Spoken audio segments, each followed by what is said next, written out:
বাংলাদেশের অত্যন্ত ভাগ্যবান কিছু ছাত্রছাত্রীদের মধ্যে আমি একজন।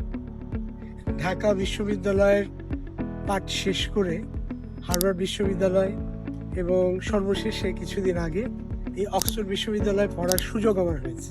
আন্তর্জাতিক মানের এই বিশ্ববিদ্যালয়গুলো মূলত যে কাজটি করে, আন্তর্জাতিক মানের গবেষণার মাধ্যমে তারা অভিজ্ঞতা এবং প্রমাণ তৈরি করে, যেটাকে আমরা এভিডেন্স বলতে পারি।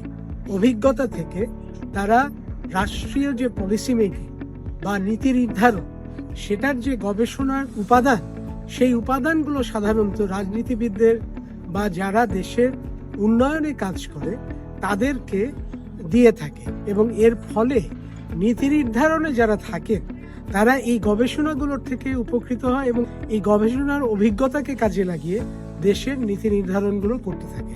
আসলে একটা অভিজ্ঞতা দিয়ে আরেকটা অভিজ্ঞতাকে প্রতিস্থাপন করা সম্ভব নয়।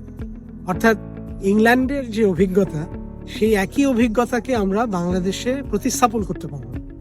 আমাদের প্রত্যেকে আলাদা আলাদা অভিজ্ঞতা আছে এবং আমাদের দেশে মাটি থেকে উঠে আসা যে অভিজ্ঞতা, বাংলাদেশের নীতি নির্ধারণের জন্য সেই অভিজ্ঞতাকে কাজে লাগাতে হবে। তবে যেটা গুরুত্বপূর্ণ সেটা হচ্ছে আন্তর্জাতিক মানের যে গবেষণাগুলো হয়, সেই গবেষণাগুলোর ফলাফল থেকে আমাদেরকে শিক্ষা নিতে হবে এবং সেই অভিজ্ঞতাটাকে কাজে লাগাতে হবে। এখন বাংলাদেশের গবেষণায় যে আর্থিক দৈন্যতা দেখা যাচ্ছে, আমরা এই আর্থিক দৈন্যতা দূর করার জন্য সর্বোচ্চ চেষ্টা করব এবং দেশে যাতে আমাদের ছেলেমেয়েরা গবেষণা করতে পারে এবং আমাদের ছেলেমেয়েরা যাতে বিদেশে যে গবেষণা করতে পারে, সেজন্য আর্থিক সহায়তা দেওয়ার জন্য আমাদের যে 31 দফা সেখানেও আছে এবং আমাদের যে 180 দিনের কর্মসূচি সেখানেও আছে, বা বিএনপির অন্যান্য কর্মসূচির মধ্যেও আছে। আন্তর্জাতিক মানের গবেষণার জন্য বাংলাদেশের যে বিশ্ববিদ্যালয়গুলো আছে সেগুলোকে অবশ্যই আমাদের আরো বেশি ক্ষমতায়ন বা অর্থায়ন করতে হবে। একই সঙ্গে আমি মনে করি আরো যদি আমরা নতুন করে একটি বা দুটি আন্তর্জাতিক মানের গবেষণা করার মতন বিশ্ববিদ্যালয় স্থাপন করতে পারি, সেটাও বাংলাদেশের জন্য খুব কাজে লাগবে। যেমন আমি দু একটা উদাহরণ দিতে পারি। আমাদের দেশের একটা আন্তর্জাতিক মানের সংগঠন হচ্ছে ICGDRB।